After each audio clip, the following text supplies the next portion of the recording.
இலக்கை நோக்கி முன்னேறுவதை பாதியிலேயே நிறுத்திவிடுவதுதான் நம்மிடம் உள்ள மிகப்பெரிய பலவீனம். வெற்றி அடைவதற்கான மிகப்பெரிய வழி இன்னொரு முறை முயற்சிப்பதுதான். Thomas Alva Edison. வாழ்க்கையில புத்திசாலியாக இருக்கிறது அவசியம்தான், அறிவாளியா இருக்கிறது அவசியம்தான், திறமைகளோடு இருக்கிறது அவசியம்தான்.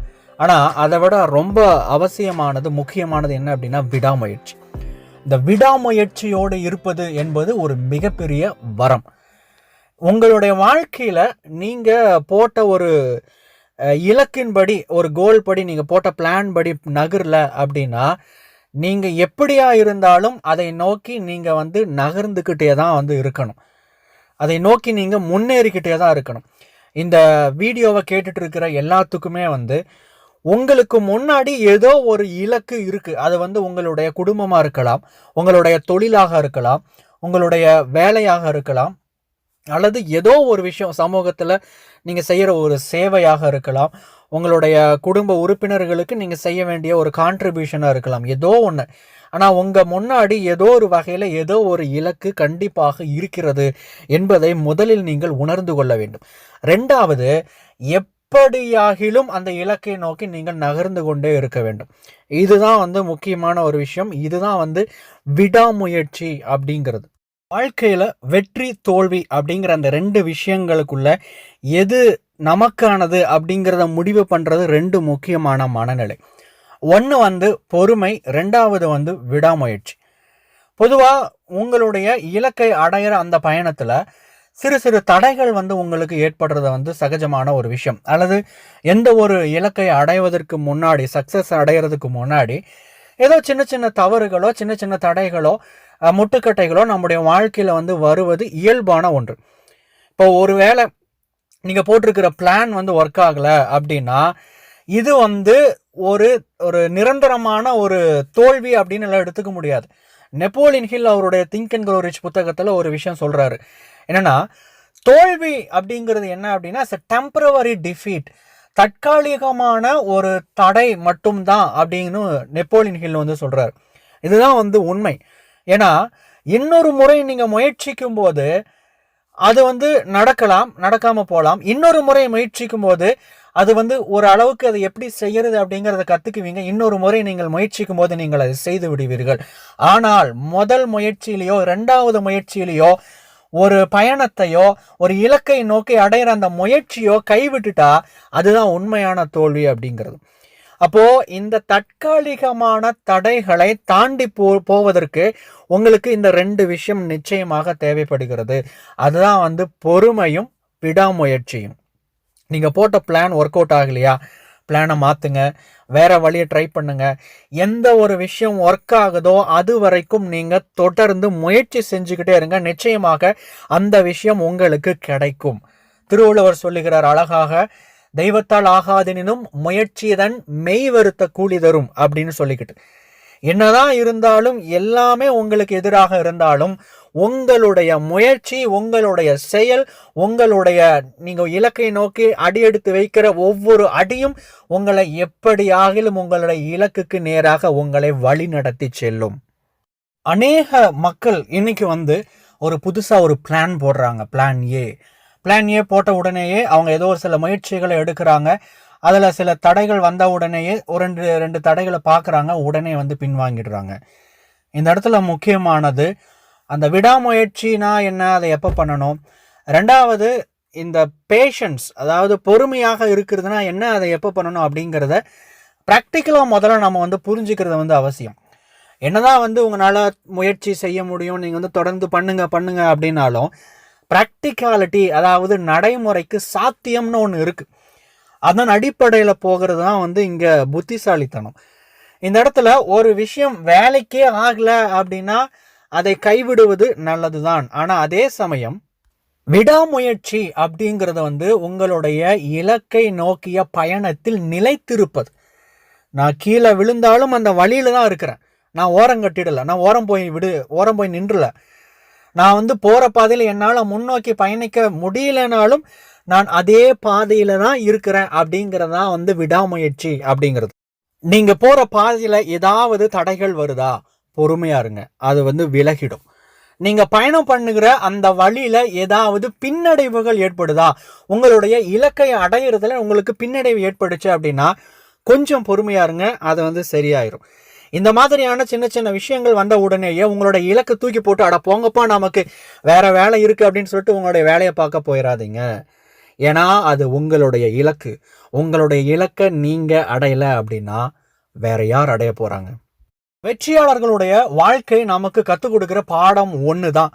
அவங்க எல்லாருமே வெற்றி அடைஞ்சவங்க, அதனால தான் அவங்கள வெற்றியாளர்கள் அப்படின்னு சொல்கிறோம். ஆனால் அவங்க வெற்றி அடைஞ்சாங்க, அந்த வெற்றி அடைகிறதுக்கு முன்னாடி அவங்க சந்தித்த தோல்விகள் பல இருக்குது. தாமஸ் ஆல்வா எடிசனை வந்து மிகப்பெரிய ஒரு எடுத்துக்காட்டாக சொல்லுவாங்க. அவர் அத்தனை ஆயிரம் முறை அந்த ஒரு பல்பை கண்டுபிடிக்கிற அந்த ப்ராஜெக்டில் வந்து ஃபெயிலியர் தோத்துக்கிட்டே இருந்தார் அப்படின்னு சொல்லிட்டு. அது மட்டும் இல்லாமல் நிறைய உதாரணங்கள் நம்முடைய வாழ்க்கையில் நம்மை கடந்து போகலாம், நம்ம கூடவே இருக்கலாம், நம்மை சுற்றி இருக்கலாம், நாம் இருக்கிற ஊரில் கூட இருக்கலாம். அப்துல் கலாம் ஐயாவை எடுத்துக்கலாமே, அவர் தன்னுடைய இலக்கை அடையிறதுல நிறைய தோல்விகளை சந்தித்தார். ஆனாலும் அவருடைய நிறைய விஷயங்களை நிறைவேற்றினார். அவருடைய வாழ்க்கையில் ஒரு மிகப்பெரிய தன்னம்பிக்கையோடவும் விடாமுயற்சியோடும் தொடர்ந்து பல பயணங்களை செஞ்சு இன்னைக்கு அவருடைய பேரை நாம பேசுற அளவுக்கு, ஞாபகம் வச்சிருக்கிற அளவுக்கு ஒரு மிகப்பெரிய சரித்திரத்தில் அவருடைய பேரை பதிச்சிருக்கிறாரு. அப்படின்னா தோல்விகளை மட்டுமே பார்க்காம வெற்றியை மட்டுமே அடைஞ்சதுனால அந்த விஷயம் நடந்துடல. இதைத்தான் நாம வந்து இந்த மாதிரியான நபர்கள்கிட்ட இருந்து நம்ம கத்துக்க வேண்டிய முக்கியமான வாழ்க்கை பாடம். விடாமுயற்சி அப்படிங்கிறது வந்து ஒரு வகையான மனநிலை.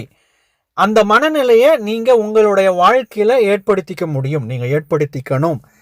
ஒரு தடவை நம்ம கீழே விழுந்துட்டோம் அப்படின்னா எழுந்துருங்க, சட்டையை தட்டி விடுங்க, தூசியை தட்டி விடுங்க. உங்களுக்கு நீங்கள் நடக்க வேண்டிய பாதை உங்கள் முன்னாடி இருக்குது. எழுந்து திரும்பவும் நடைபோட ஆரம்பிங்க. உங்களுக்கு என்ன பலம் இருக்குதோ அந்த பலத்தோடு நீங்கள் நடைபோட ஆரம்பிங்க. நடக்க நடக்க உங்களுக்கு பலம் கூடும். இந்த விடாமுயற்சி அப்படிங்கிற மனநிலையை உங்களுக்குள்ள கொண்டு வரணும் அப்படின்னா உங்களுக்கு சில விஷயங்கள் தேவைப்படுகிறது. நம்பர் 1, தெளிவான இலக்கு இருத்தல் முக்கியம். அதுக்கப்புறம் அந்த இலக்கை அடையிறதுக்கு உங்களுக்கு ஒரு பற்றி எரியக்கூடிய தீவிரமான விருப்பம், த பேர்னிங் டிசைர் அப்படின்னு சொல்லிட்டு நெப்போலியன் ஹில் சொல்லுவார். அந்த மாதிரியான ஒரு தீவிரமான விருப்பம் உங்களுக்குள்ள இருக்கிறது ரொம்பவும் முக்கியம். தெளிவான இலக்கு அப்படின்னா எனக்கு என்ன வேணும் அப்படின்னு வந்து முடிவு பண்ணுறது மட்டும் தெளிவான இலக்கு கிடையாது. அந்த இலக்கை நான் அடையிறதுக்கு தேவையான ரூட் மேப், அதாவது ஆக்ஷன் பிளான், செயல் திட்டம், இதோடு கூடிய அத்தனை விஷயங்களும் இருக்கணும். ஸ்ட்ராட்டஜி இருக்கணும், அதுக்கு தேவையான என்னென்ன விஷயங்கள் தேவை அப்படிங்கிறது இருக்கணும். அதை எப்படியெல்லாம் நான் செய்ய போகிறேன் அப்படிங்கிறத முன்னாடியே வந்து எனக்குள்ள ஒரு விஷன் இருக்கணும். இத்தனை விஷயங்களும் அது இருந்துச்சுன்னா அதுதான் வந்து தெளிவான இலக்கு என்பது. நம்பர் 2, தெளிவான செயல் திட்டம், ஆக்ஷன் பிளான் இருக்கணும்.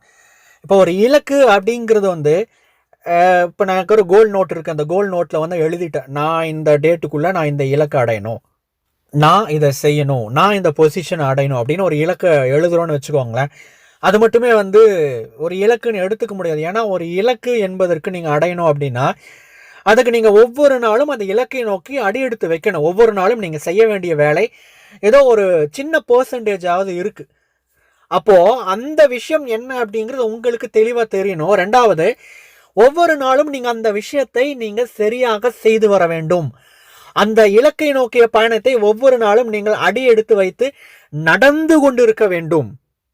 நம்பர் 3, எதிர்பார்த்தலை வளர்த்து கொள்ளுதல். எதிர்பார்த்தல் அப்படின்னா எதுக்கு அப்படின்னா உங்களுடைய பயணத்தில் உங்களை டிஸ்கரேஜ் பண்ணுறதுக்கு யாராவது இருப்பாங்க.